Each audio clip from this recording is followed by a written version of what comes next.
दिल्ली कमला market के एक police station से किसी की चीख पुकार की आवाज़ सुनाई दे रही थी। पुलिस स्टेशन के अंदर जाकर देखा जाए तो एक पुलिस अधिकारी किसी को बहुत बेरहमी से पीट रहा था। साहब, मैंने कुछ नहीं किया। अपराधी अपनी मौत को सामने देखकर अपने जुर्म से मुकर रहा था। मानव की नज़रें कभी धोखा नहीं खा सकती थी। वो एक नज़र में पहचान लेता था कौन अपराधी है और कौन बेगुनाह। वो एसीपी मानव था जिसके नाम से अपराधी कांपते थे। तुम्हारे लिए अच्छा होगा अगर सच सच बता दो कि मासूम लड़कियों को कहाँ बेचा जाता है। अगर तुमने नहीं बताया तो तुम जान से जाओगे। मेरा क्या है, मैं तो पता लगा ही लूंगा। मानव हाथ में पकड़ी बेल्ट को घुमा रहा था। अपराधी का गला सूखने लगा था। बता। मानव ने जोर से बेल्ट उसकी पीठ पर मारी जिससे उसकी दर्दनाक चीख पूरे थाने में गूंज उठी। मैं बताता हूँ, वह अपनी जान बचाने के लिए बोल पड़ा। मुझे बस लड़कियों को उनके रिश्तेदारों से लेकर उस जगह तक पहुंचाना होता है जिसका पता बॉस देते हैं। कौन है तुम्हारा बॉस? नाम क्या है उसका? मानव की आंखों में गुस्सा भर आया था। वे कभी अपना नाम नहीं बताते। हर बार कोई नया आदमी आता है लड़की लेने।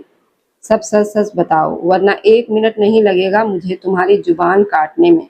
मानव ने पिस्तौल निकाली और अपराधी के मुंह में रख दी। अगर इस बार तुमने सारी बात नहीं बताई तो मेरी पिस्तौल चल जाएगी। अपराधी ने गर्दन हिलाई तो मानव ने पिस्तौल पीछे कर ली। सर, मुझे ज्यादा कुछ नहीं पता। मैं तो एक नौकर हूँ जो उनका काम करता हूँ। हाँ, उनका एक आदमी है जिसे वे अपनी हर बात बताते हैं। वही उनके सारे अड्डों के बारे में जानता है। वह उनका भरोसेमंद आदमी है। नाम क्या है उसका? मानव ने पूछा। विजय सैनी। हाँ, विजय सैनी नाम है उसका।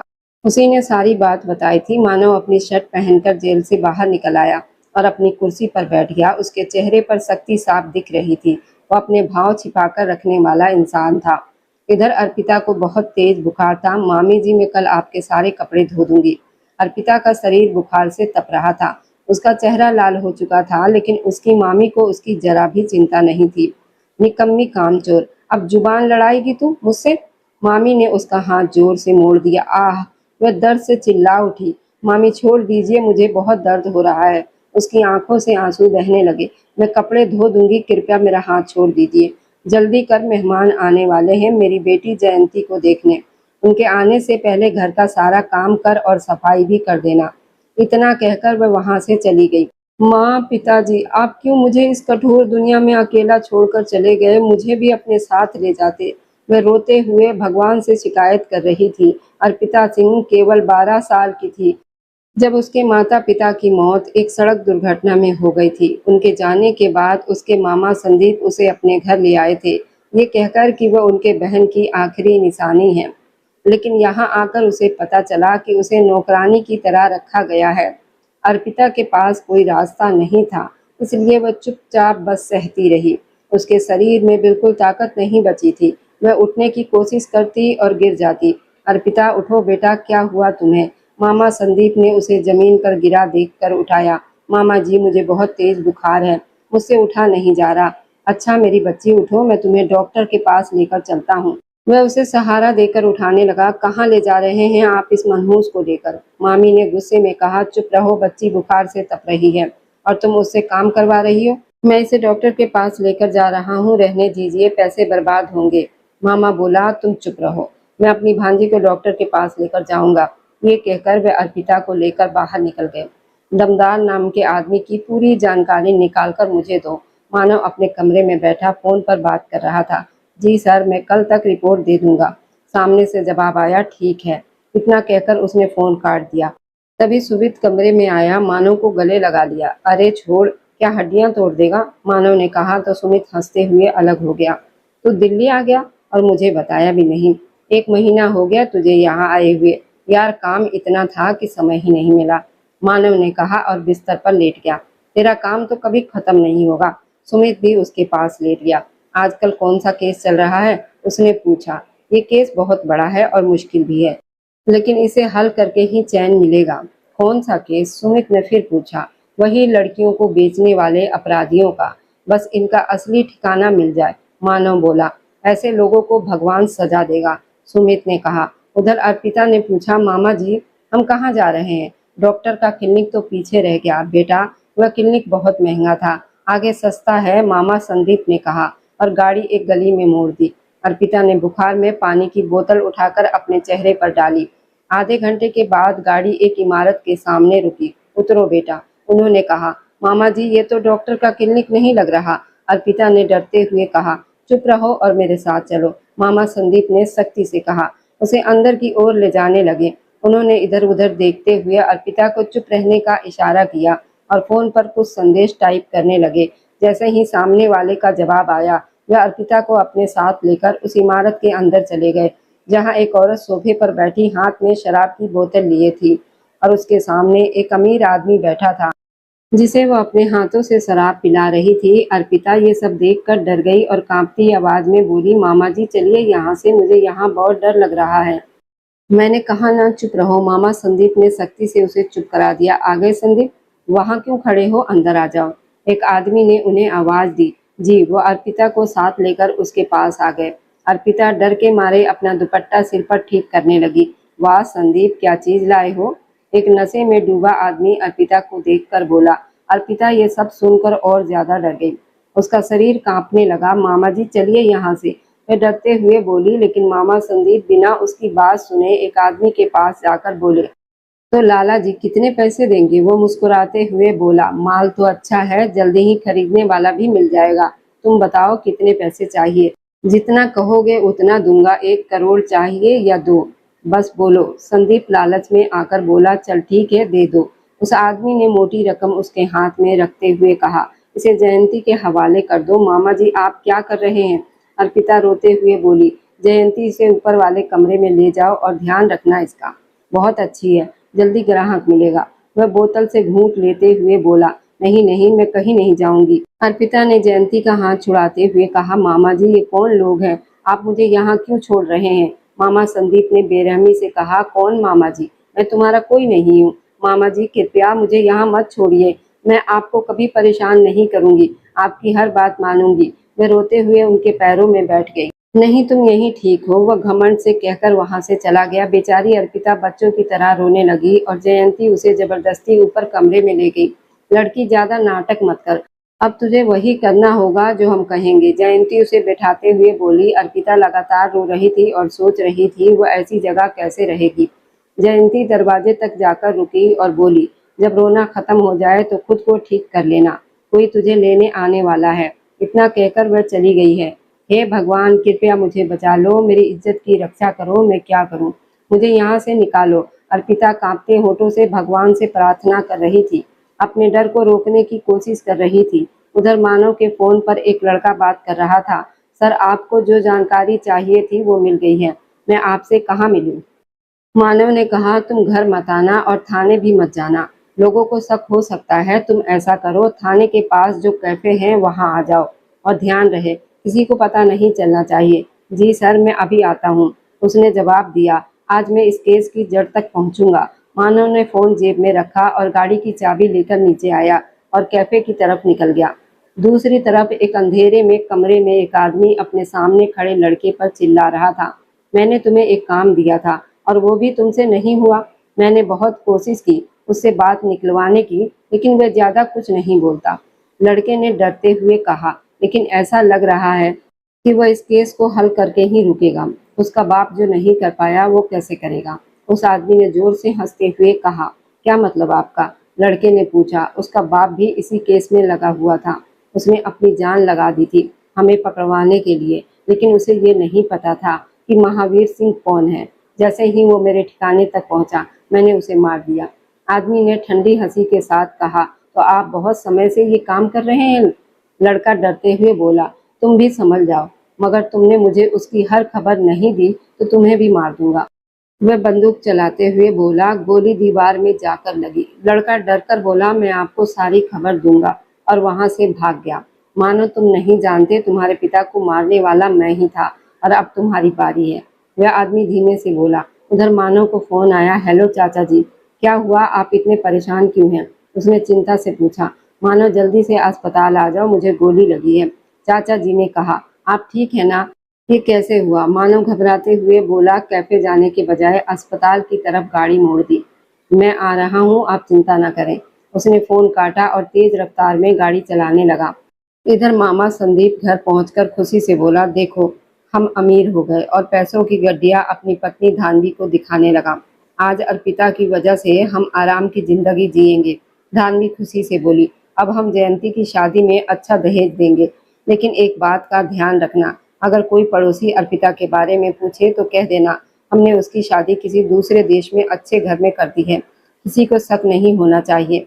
धान्वी ने कहा, मैं समझ गई, ये पैसे मुझे दे दो। संदीप ने सारे पैसे उसके हाथ में दे दिए। उधर अर्पिता कमरे में बैठी रो रही थी और भगवान से प्रार्थना कर रही थी, मामा जी आप तो मेरे पिता जैसे थे, आपने मेरे साथ ऐसा कैसे कर दिया।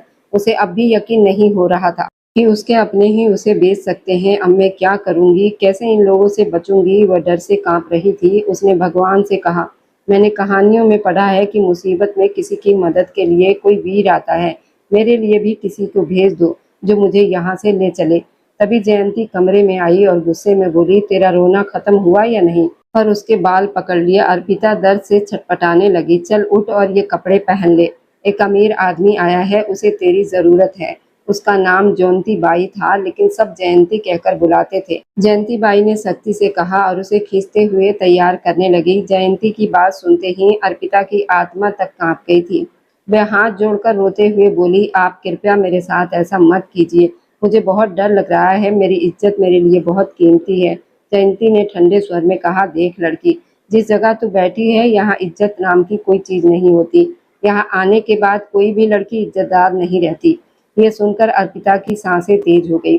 उसे ऐसा लगा जैसे उसका दम घुट रहा हो। क्या सच में अब वो ऐसी लड़की बन गई है जिसकी कोई इज्जत नहीं रही। वह डर से कांपने लगी। उसने कांपती आवाज में कहा, आप भी तो एक औरत हैं और फिर आप ऐसा क्यों करती हैं।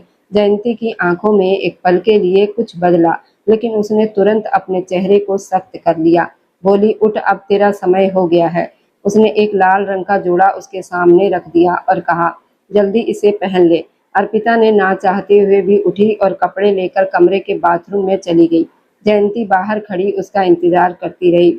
उधर मानव अस्पताल के कमरे में बैठा था, जहां उसके चाचा जी घायल हालात में पड़े थे। चाचा जी, ये सब कैसे हुआ।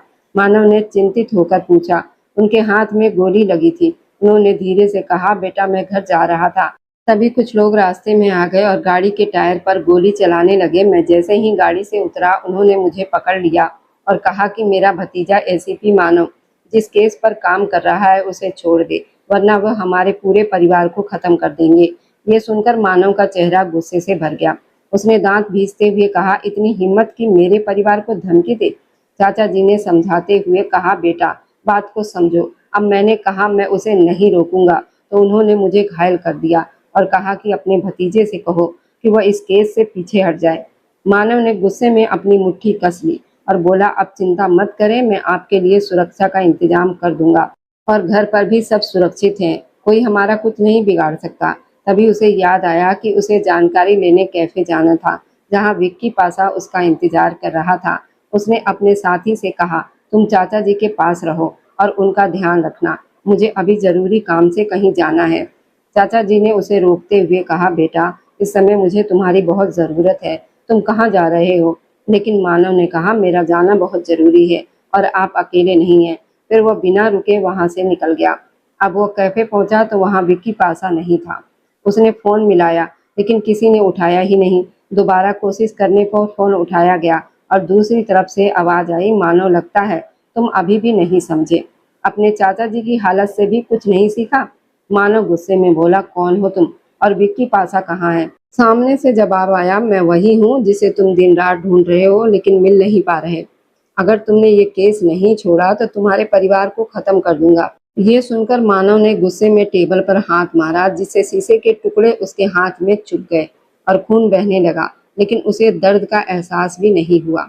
उसने कहा, अगर हिम्मत है तो सामने आकर बात कर, छुपकर बात करना कायरों का काम है।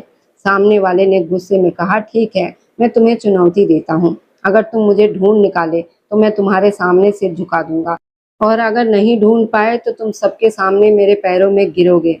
इतना कहकर महावीर सिंह ने फोन काट दिया। मानव का गुस्सा अब चरम सीमा पार कर रहा था, लेकिन वह जानता था उसे पहले विजय सैनी तक पहुंचना होगा। वह आगे बढ़ा तो उसके पैरों के नीचे कुछ आया, लेकिन उसने ध्यान न दिया और आगे निकल गया। उधर अर्पिता लाल रंग का जोड़ा पहनकर बाहर आई। बहुत सुंदर लग रही थी। लाल कुर्ती पैजामा पहने और सिर पर लाल दुपट्टा लिए वह किसी राजकुमारी से कम नहीं लग रही थी। जयंती उसका सुंदरता देखकर खुद को रोक ही नहीं पाई और बोली, लगता है भगवान ने सारा सौंदर्य तुझे दे दिया है। अर्पिता की आंखें रोने से लाल हो चुकी थी, जो उसकी सुंदरता को और बढ़ावा दे रही थी।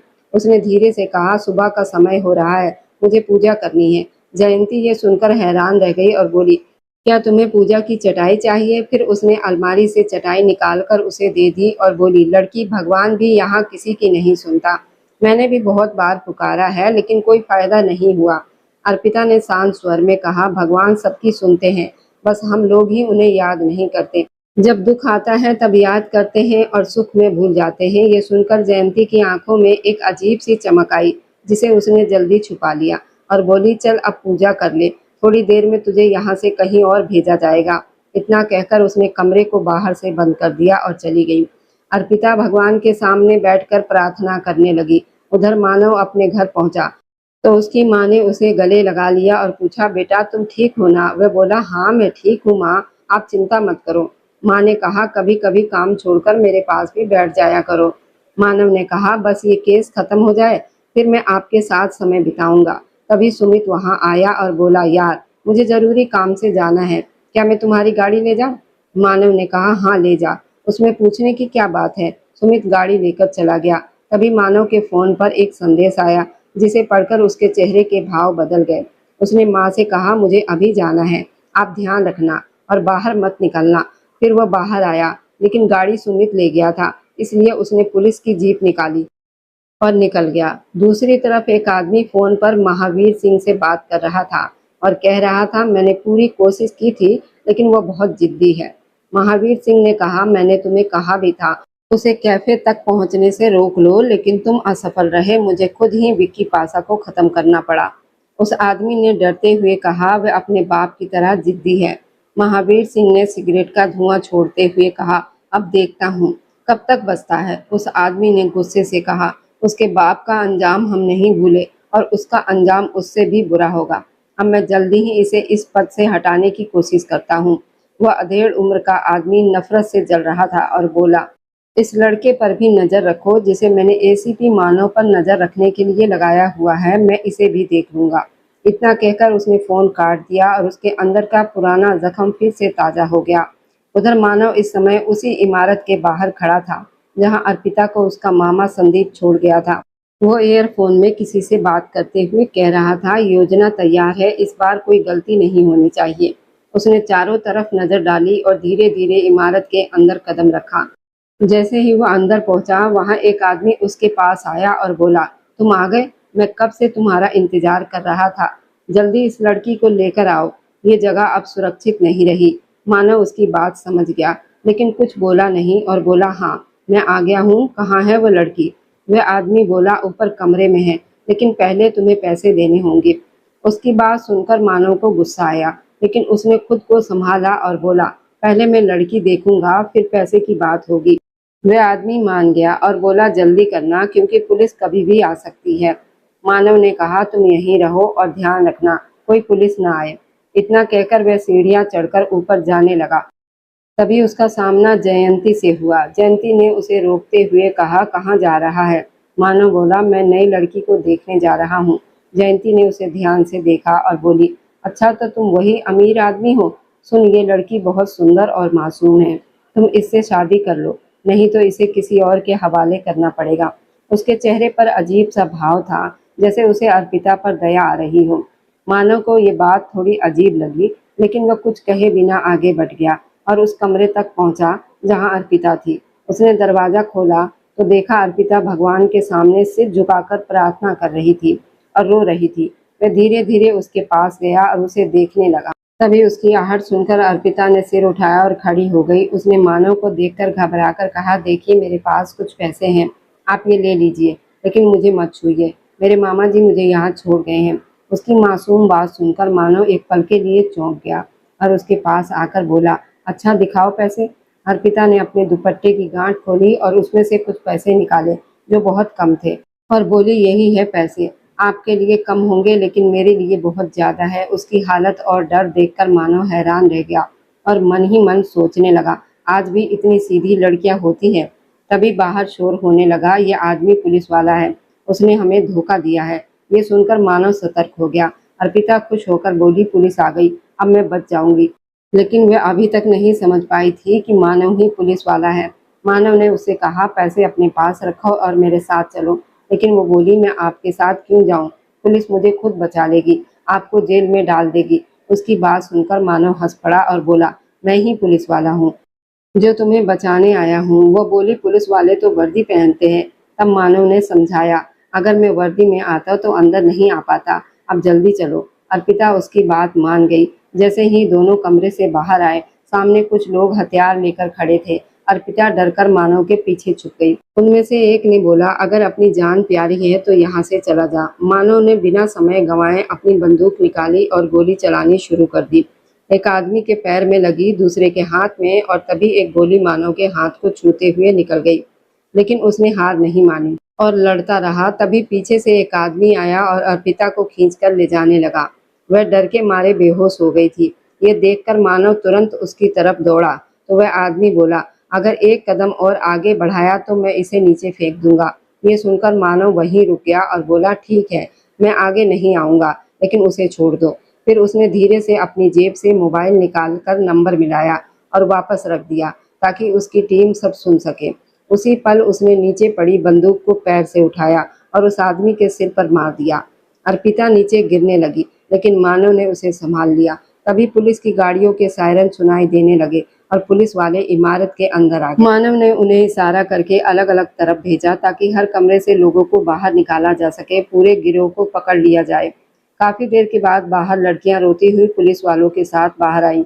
मानव को जयंती याद आई तो उसने पूछा, वह औरत कहाँ गई जो मुझे आते समय मिली थी? पुलिस वाले बोले, साहब, हमने हर जगह देख लिया, बस ये लड़कियां ही मिली हैं, वह शायद भाग गई। फिर एक पुलिस वाले ने पूछा, साहब, आप विक्की पासा से तो नहीं मिले?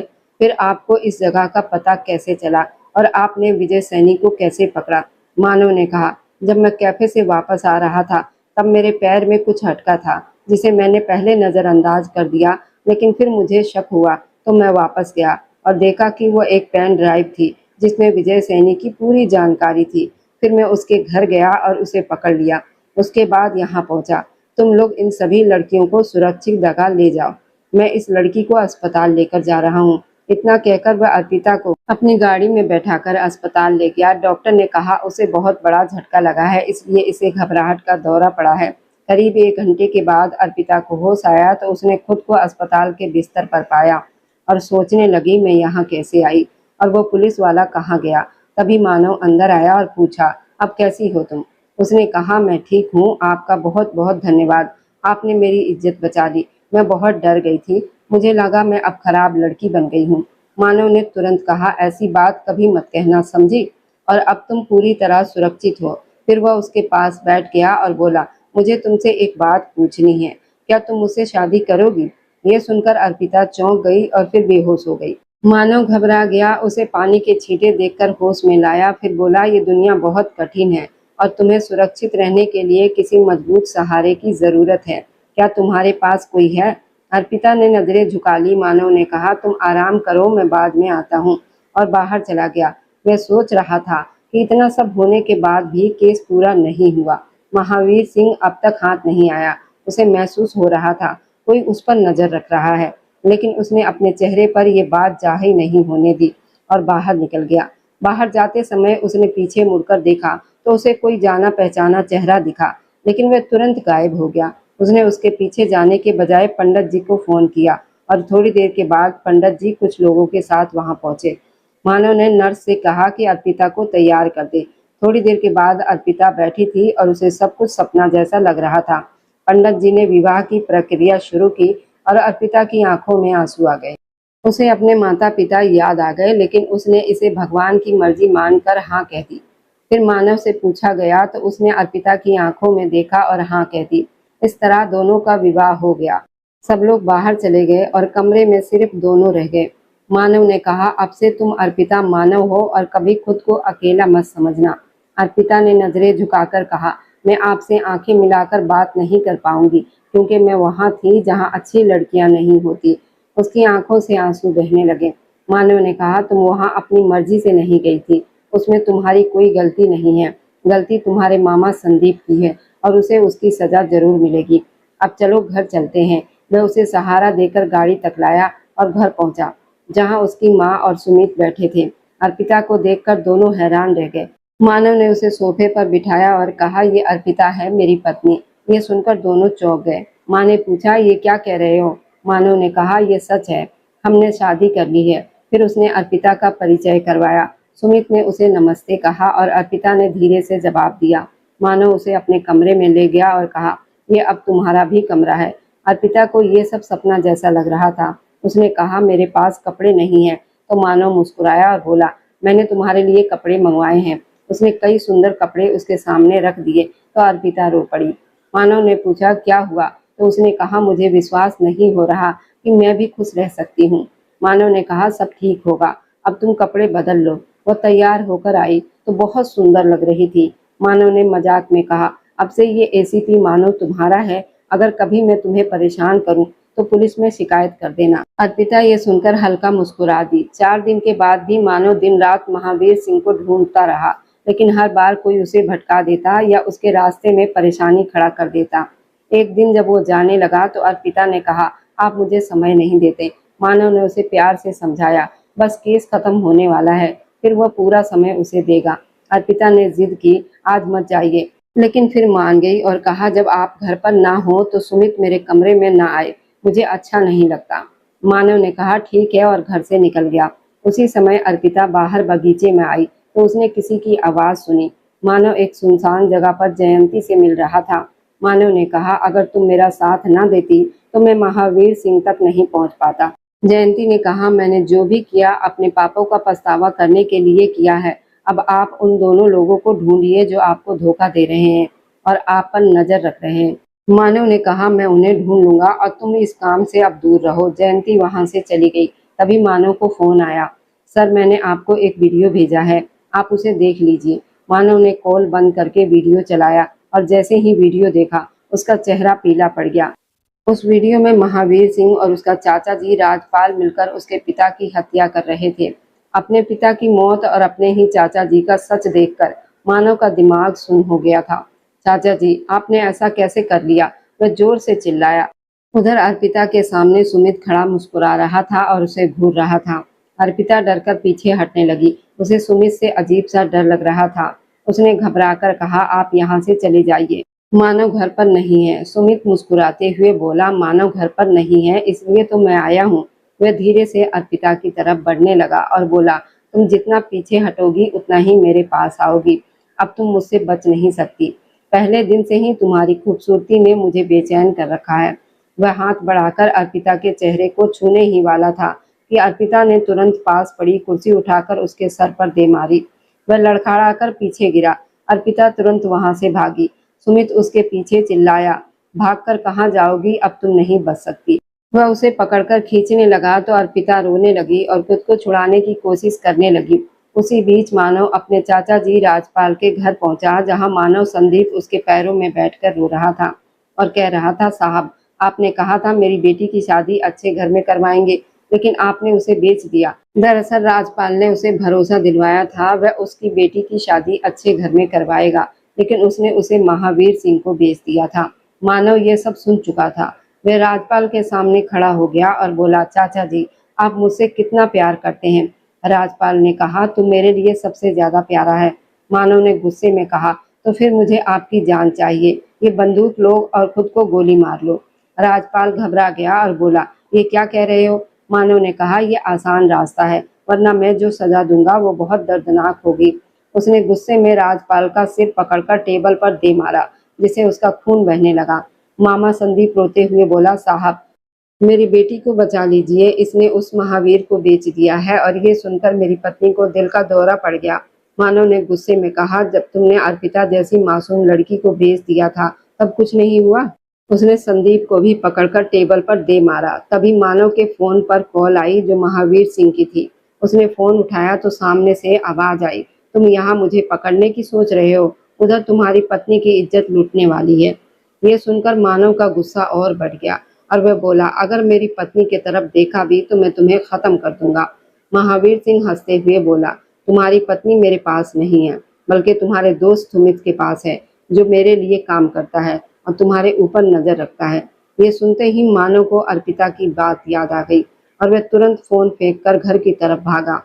उसकी गाड़ी तेज रफ्तार से सड़क पर दौड़ रही थी। जब वो घर पहुंचा तो दरवाजा खुला था और उसका दिल जोर से धड़कने लगा। वह अंदर गया तो वहां का नजारा देखकर चौंक गया। सुमित घुटनों के बल बैठा था, उसका चेहरा काला किया गया था और सामने जयंती हाथ में चाकू लिए खड़ी थी, जबकि अर्पिता पुलिस की वर्दी पहनकर खड़ी थी। मानव ये सब देखकर एक पल के लिए हैरान रह गया। फिर अर्पिता को देखकर राहत महसूस हुई। उसने पूछा, ये सब क्या हो रहा है? अर्पिता तुरंत उसके पास आई और उससे लिपट गई और रोते हुए बोली, मैंने कहा था ना, ये गलत है। सुमित हाथ जोड़कर बोला, मुझे माफ कर दो, मैं गलत था। मानव ने गुस्से में उसे पीटा और बोला, मैंने इसे अपना भाई समझा था। जयंती बोली, साहब आपने इसका भी हिसाब कर दिया, अब महावीर सिंह का क्या होगा? मानव ने कहा, वह भी अब जेल में होगा, उसकी भी बारी आ गई है। अर्पिता खुशी से बोली, मतलब अब आपका केस खत्म हो गया? मानव ने मुस्कुराते हुए कहा, हाँ, अब मेरा सारा समय तुम्हारा है। और उसने प्यार से उसका हाथ पकड़ लिया। मानव अपनी शादी की पहली रात अर्पिता के सामने बैठा था। कमरे में हल्की सी रोशनी थी और उसके चेहरे पर एक अजीब सी गंभीर था। अर्पिता ने महसूस किया कि वो कुछ कहना चाहता है। मानव ने गहरी सांस ली और उसकी तरफ देखते हुए कहा, मैं अपनी जिंदगी की शुरुआत तुमसे किसी झूठ के साथ नहीं करना चाहता। मैं चाहता हूँ कि हमारी शादी की नींव सच्चाई पर हो, इसलिए आज तुम्हें सब कुछ बताना जरूरी है। अर्पिता ने बिना कुछ कहे बस उसकी बात सुनने के लिए खुद को तैयार कर लिया। तभी मानव के शब्द उसे उन पुरानी गलियों में ले गए, जहाँ कॉलेज की वह हल्की हल्की धूप, कैंटीन की चाय, लाइब्रेरी की खामोशी, उन सब के बीच धानवी की मुस्कान उसके दिल में आज भी वैसे ही ताजा थी, जैसे कभी फीकी नहीं पड़ी हो। वो दिन जब धानवी चुपके से उसकी कॉपी में छोटे छोटे नोट्स रख देती, तुम्हें पता है तुम बहुत अलग हो, और मानव बस मुस्कुराकर रह जाता, क्योंकि उसके दिल में भी वही एहसास था। लेकिन उसके सपने उसे भी बड़े थे। उसे कुछ बनना था, बहुत आगे जाना था। और उसी भाग दौड़ में उसने धानवी की मोहब्बत को कभी ठुकराया नहीं, बस टालता रहा, अभी नहीं, थोड़ा वक्त और, यही कहकर, जबकि धानवी हर बार उसकी आंखों में जवाब ढूंढती रह जाती थी। वक्त बीतता गया, कॉलेज खत्म हुआ और दोनों अपनी अपनी राहों में खो गए। मानव ने अपने सपनों को सच कर दिखाया, नाम, शोहरत, सब कुछ हासिल कर लिया। लेकिन जब दिल को सुकून चाहिए था तो उसे सिर्फ धानवी की कमी महसूस हुई।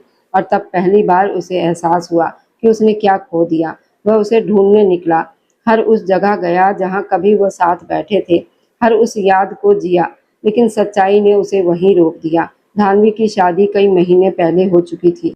उस पल ऐसा लगा जैसे किसी ने उसके अंदर की पूरी दुनिया को खामोश कर दिया हो। फिर भी दिल ने हार नहीं मानी। वह उससे मिलना चाहता था, बस एक बार, ये जानने के लिए कि क्या उसकी मोहब्बत सच में खत्म हो चुकी है या कहीं अब भी सांस ले रही है। लेकिन जिंदगी ने उसके लिए कुछ और ही सोच रखा था। एक ऐसा केस उसकी जिंदगी में आया जिसने उसे पूरी तरह उलझा दिया। दिन रात उसी में डूब गया और धानवी की यादें जैसे धीरे धीरे धुंधली होने लगी। शायद ऊपर वाला ने उसे उसी रास्ते से हटा रहा था, क्योंकि कहीं और कोई उसका इंतजार कर रहा था। और फिर एक दिन उसकी मुलाकात अर्पिता से हुई, लेकिन वो किसी फिल्म सीन की मासूम बारिश नहीं थी, बल्कि एक कड़वी सच्चाई के बीच हुई थी, जहाँ इंसानियत अक्सर बिक जाती है। अर्पिता की जिंदगी ने उसे उस मोड़ पर लाकर खड़ा किया था, जहाँ उसे मजबूरी में जयंती बाई के कोठे पर बेच दिया गया था। वही जगह जहाँ उसकी हंसी के पीछे दर्द छुपा था और आंखों की चमक में अनकही चीखें थी। और उसी जगह पर मानव एक केस की छापामारी के दौरान पहुंचा था। चारों तरफ अफरा तफरी थी, लोग भाग रहे थे, डर और खामोशी एक साथ गूंज रहे थे। तभी उसकी नज़र अर्पिता पर पड़ी। वो बाकी सबसे अलग खड़ी थी। उसकी आंखों में डर जरूर था, लेकिन कहीं गहराई में एक अजीब सी मजबूती और सच्चाई भी थी। उसी एक पल में मानव को महसूस हुआ कि ये लड़की सिर्फ हालात की मारी है, उसकी असलियत कुछ और है। अर्पिता बेहद खूबसूरत थी, लेकिन उसकी खूबसूरती सिर्फ चेहरे तक नहीं थी, उसके दिल में अपनापन था।